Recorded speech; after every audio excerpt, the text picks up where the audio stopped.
Hello, this is Brent, your movie theater explorer today.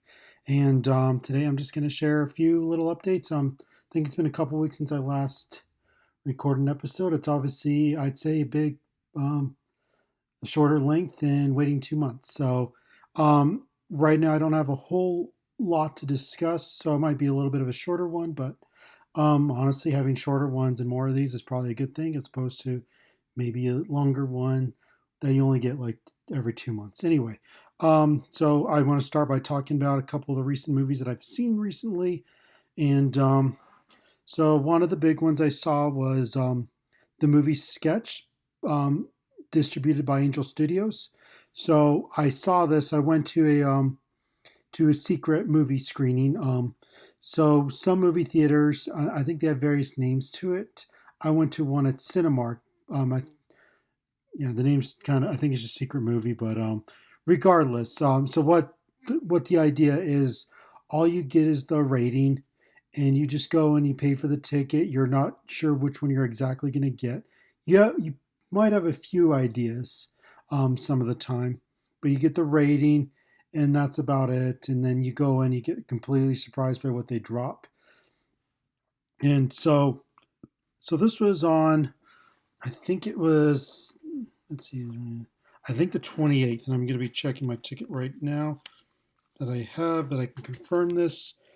And yes, that is for the 28th. Um, so yeah, I went to go see. So it's called Secret Movie Series, and so I went to go see. Um, and so we got the movie Sketch. We had a few different options that we were thinking. I went to with a couple other friends who were guessing either Bad Guys 2, Freakier Friday, or Sketch. I mean, I was kind of thinking Sketch could be a possibility. There, we were thinking more between Bad Guys 2 or Freakier Friday, though we were kind of leaning towards, we were thinking Bad Guys 2 that was coming out that Friday. Anyway, ended up being Sketch, and honestly, it was one of those I heard about. I saw watched part of a trailer, but I didn't really focus too much on it. But it looked interesting. I was like, maybe. And then so we got it and watched it, and I was pleasantly surprised. It was like it's one of those surprisingly good family movies. Is how I think I described it, and there was a lot of fun moments. Like again, the premise. I'm trying to think. Do I really want to describe the premise or leave you to kind of describe? Get mainly the idea is a girl draws in this sketchbook, and these sketches come to life. That's basically. I think that's the premise that I kind of knew in before I saw it, and I think I'll leave it at that. There's a bit to it how it develops and all that, or how it gets to that, and which it, and it has some pretty creative, fun moments, and some many moments that I actually was laughing pretty hard. So it's one of those like if you are looking for a family movie to take your family to, I do recommend checking this one out. I do recommend it. So again, it's by Angel Studios. So yeah, check it out. I did see Fantastic Four a second time in IMAX. Another with a group of friends, and so again, great the second time seeing it, noticing some little details here and there. If you still haven't seen it, I don't know if it's still playing in IMAX, but even if it's not playing in IMAX, I still recommend seeing it in theaters. So I do recommend trying to go out and seeing it if you haven't seen it yet. I do think it's one of those that's worth it, and it's honestly like I've enjoyed the Marvel movies the last few years. Obviously, not as strong as the ones beforehand, but these last two ones I would consider their strongest efforts, and I think that's a good way to put it. Like I enjoy the other ones, but I do think this is their better efforts in a long time. So, um, the other one I saw was just on Tuesday, and it was The Naked Gun. That's the brand new one with Liam Neeson. So I saw it in a Cinemark XD theater. I went to a premium screening for it, and so I have not. I watched the original Naked Gun movie a few years ago. I think I've seen maybe parts of it here and there on TV in the past, but um, so I'm not the most knowledgeable on it, but I have watched a few movies with Leslie Nielsen, so I'm familiar with how he is, including Airplane. Um, and some of the older, one of the older ones that he did which was Forbidden Planet. Anyway, this is Leslie Nielsen, just to be clear. Forbidden Planet. So Leslie Nielsen, I know about his comedy, and or like he wasn't. He started off as a dramatic actor and then got into comedy, more like a deadpan, serious kind of person, but somehow just pulls off the comedy because of the situations. I would say that's kind of how you. I think this is kind of a perfect platform for or perfect way for Liam Neeson as well because he started off as a serious actor. He did a bunch of action movies that I mean some he kind of takes serious, some he don't really do at all. I could list them and tell you which ones like hey maybe take a little more serious, but obviously these are just more like hey obviously it looks like he has a fun time with a lot of these action movies regardless. So I think he's done maybe moments of comedy here and there, but this is one where he's done like I would call stupid comedy or dumb comedy. I don't know which one we want to go with, but and he pulls it off great. Like I'm laughing throughout the movie so hard, and there are actually a few jokes, like certain jokes I was laughing hard. I missed certain things. If I'm like I had a few pretzel bites and a an icy going in, so but I tried to eat the pretzel bites as quick as I could, just to try not to get distracted or if I laugh too hard that I yeah. So anyway, so but yeah, there were certain jokes that I did laugh that I might have missed a couple, but no, there was one where I laughed really hard. I missed a full minute because I was laughing too hard for the next minute. I won't say what that one is. Um, maybe at the end of the year, maybe I might describe it, but I don't want to ruin it at this point because I think this is one that's worth checking out. Um, it was really funny. So and again, it is a it's dumb funny is what it is. Um, so yeah, I do recommend it. Anyone that's looking for that kind, you know what you're going in for if you're wanting to see it, and no, those are the ones I do recommend checking it out. So those were like the two that I've seen recently, that I've seen in theaters. There are a few I still want to see. I'm planning to go see the Bad Guys 2 probably in the next couple weeks. There's a few others, more of them are that are coming out in the next little bit that are I'm more looking forward to and more re-releases, but I'm still looking forward to those. Oh yeah, Ninja Turtles will be in a couple weeks. I'll be seeing that in theaters. I have like extremely vague moments of seeing the original Ninja Turtles when I was very little, but not enough that but I'm do looking forward to seeing it in theaters. This is the 1990 one, the 1990 version. So the first Ninja Turtles live action one. Um, and then there'll be Jaws at the end of the month. So and I'm got a ticket. I'm seeing that in IMAX. So I think I described it recently that I watched it in a home theater. I've seen it plenty of times in the past, but I watched the 4K with Dolby Atmos, which was released 5 years ago. I got the Steelbook a couple months ago, and so I watched it in 4K in my like a very modest home theater. I'll get into that in a little bit, but I'm gonna see this in IMAX, and I'm looking forward to seeing it that way. Apollo 13, I'm really looking forward to seeing in IMAX in about a month and a half. So, and I'll definitely share my thoughts for that one when I do. I didn't see it in IMAX. I actually haven't seen it in theaters at all. Period. I didn't see it during its initial run. I was like 9 years old at the time, um, and just never saw it in IMAX when they played it initially. When they did the remastering for IMAX. So just to let you know, I think it was around 2002, maybe I think 2002, where they re-released Apollo 13 in IMAX. So, but they so what they did is they filled up the entire screen and they had to trim off like a certain amount of minutes to keep it under 2 hours. So this was back in 2002. This is gonna be the full movie this time. I don't think they're framing it to fill the whole IMAX screen. I think it's just going to be the um, how it was originally shot or how it was originally presented when in theaters. But it will still be awesome in theaters or in IMAX. So I'm looking forward to that one. Um, yeah, and then there's other ones, but yeah, I'll have to look at the list to see what else is coming out in the next couple of months. There's a few that do look intriguing that I do plan to check out, but I'll be looking at those and talking about those. I do want to dive into a little bit of I've been watching a few more in my home theater. I have a couple like versions of a home theater. So I have one that I call a modest home theater.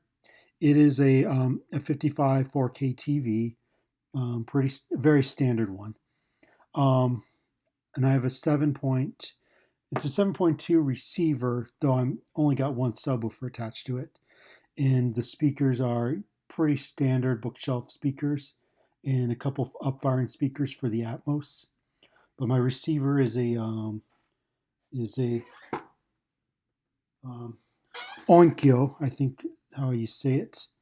Um, so, and again, these speakers I've had for a number of years. When I first built out my home theater system, when I used an older receiver for in the early 2010s, and then I upgraded recently so I can handle 4K and everything. And so I picked up a few 4Ks to watch it with 4K. I have another, I call a more a good home theater system. It's a projector, but the projector's an HD projector, so 1080p, so it's not 4K. This one, but the receiver and the setup is Dolby Atmos, and the setup is definitely more like actual having a smaller movie theater in our basement. Um, so in it, I like this setup. It helps me to. It feels like watching more like in a smaller movie theater. So there are more floor speakers up at the front with a center speaker, and then I have two speakers that I hang up on the ceiling, and then a couple bookshelf speakers behind me. And then I think the receiver is a Sony one. It's a pretty solid receiver. Again, capable of Dolby Atmos. And if I ever upgrade the projector, we could. Anyway, but regardless, those are my two kind of different home theater setups that I have. A lot of these ones I'm going to describe are ones I watched in my modest one, my small, very small one, the 55-inch TV, because again, that's 4K capabilities, and I like to see how some of these turn out with a 4K image.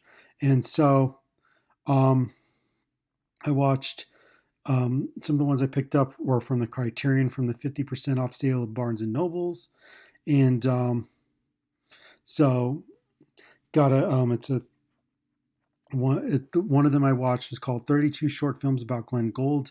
I believe I posted about this one on my Facebook page, and so I enjoyed it. I got it because I did live in Canada for a number of years, and so this was made in Canada, so it kind of intrigued me. I'm like, oh, okay, I'll check this one out. It's a autobiography about a piano player named Glenn Gould. But what it is, it says 32 short films. It's more divided into 32 or 32 sections of aspects of his life, like parts that interested him, maybe about one playing in a concert or just focusing on a piano, one that had an animation to one of the piano pieces he did play.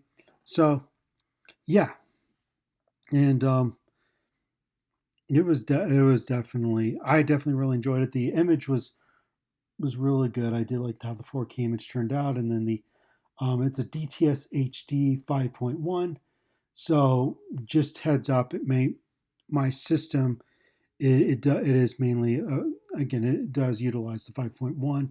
It also will upmix some of the elements through the up firing speakers, so it did have maybe a little more immersion to it. And hey, again, it was very solid for what it was, and I definitely really enjoyed it, and the image and sound were really good. Um, Another one I watched was Sorcerer. If anyone that collects Criterion and was paying attention to the 50% off sale, this was probably one people were mainly going for. Um, it had just came out right at the end of June, and I'm among those that also picked it up just as the 50% off sale happened. So I watched it. It was a movie made in the late 70s, 1977, I believe. Um, it came out, I think, around the summer months when Star Wars came out, and obviously wasn't really well regarded during the time. but over time, I think it picked up an audience. This is my first time ever watching it, and I was definitely very impressed by it. It's not like a like an easy watch. It's a slow burn. It's definitely a very dark movie, and but it's definitely very intriguing. And again, the 4K image was very gorgeous. Quite a few gorgeous images throughout the movie. Again, I watched this one on my modest theater, 55-inch 4K TV one, and yeah, the image was great, and the sound was really good. And there are certain moments like there's a sequence involving a truck crossing a bridge. I think there's been promos of that, so um, how that fits in, I'll let you guys, if you guys ever watch it, I'll let you guys discover that one for yourself. But the sound was incredibly impressive in those moments. It really felt like I was in those moments. Um, I would want to watch some of these extra features on these ones that I talked about. I haven't watched them, any of them yet.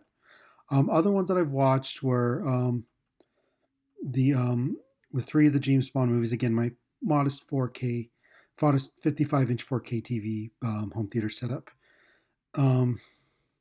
With the 7.2 Dolby Atmos, and so there was a 4K set for the Sean Connery movies of James Bond, so 6 of his movies that came out, and I've watched 3 of them so far. So I've watched Doctor No, From Russia with Love, and Goldfinger, and there were definitely all 3 of them were fun to explore that way.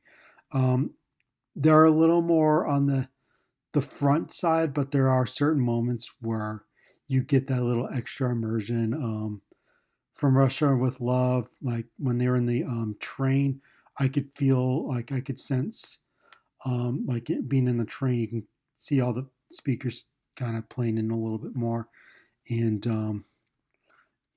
let's see, what was the a, a sequence where they're involving airplanes near the end of the movie for Goldfinger. I could sense a little more of like a lot more of the speakers being used than just the front ones.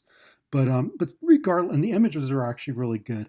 I would say obviously you can tell a little bit of their age from the first one. Second one, there's certain moments how it was very impressive, and they all looked really good. They were definitely there. A restoration was done very well on each of them, so I was very impressed with those. Another one I just want to talk about quickly. I watched in my little what I call the downstairs home theater, which is projector with a bigger Dolby Atmos setup. We'll call it that way. Um, Again, this one I picked up was a Blu-ray for the core. It was on sale for some of the titles in Shout Factory, so I decided to pick that one up earlier this year, and I watched it. This is my first time ever watching it. Um, I just decided, hey, you know what? This would be a fun one to watch, so I'll give it a shot. Why not? And again, be fun. Just like some disaster movies are good demos for home theaters, and I would say this one is what it is too. Um, and I was definitely like I think how I described the movie on my Facebook page was it's like very illogical. I would say is like so basically the core stops spinning, and so the world's basically in danger of catching on fire and all that jazz because how do they describe it? I can't remember. It's it is ridiculous. So um, and the movie totally plays off the ridiculousness, and a lot of the performances feel a little bit hammered up. Some of them play it off like, "Hey, we're treating a series as we can," but obviously hamming it up quite a bit here and there as well. Um, but you're going, you should know, like, hey, this is really a dumb disaster movie, but I think it's a dumb one that you can have fun. Like, I recognize this was like really dumb, but I actually had a fun time watching it too. And the home theater experience is really good. The image looked pretty good to me, and the sound was actually it's a DTS HD 5.1, though I do think they did some of the upmixing to for some of the certain aspects, and those were pretty impressive as well. So, yeah, I was very impressed by that one. um, the presentation. I haven't watched any of the extra features on any of these ones at this time, but yeah. And I do have a few others. Like I do collect a lot. These are ones I picked up on physical media. I pick up a lot of 4Ks and Blu-rays these days. Still, I do like collecting my movies that way. I'll still watch certain ones like on streaming if it's sometime. Again, it's depending. Like, hey, if I just want to check it out once or a lot. So physical media I pick up if I really want it. I want to check out the quality with some of the extra features, and I want the pristine home theater experience. And then if I'm just checking it out, like without much thought into it, or just like, hey, I'll just watch it just for the sake of it, then I might just catch it streaming wise. So, but yeah, um, again, I do enjoy collecting a lot of physical media, and I'll definitely try to share some of these that I pick up when I get them. And again, I'll try to describe the specs where I can, just to kind of get an idea of my kind of experience.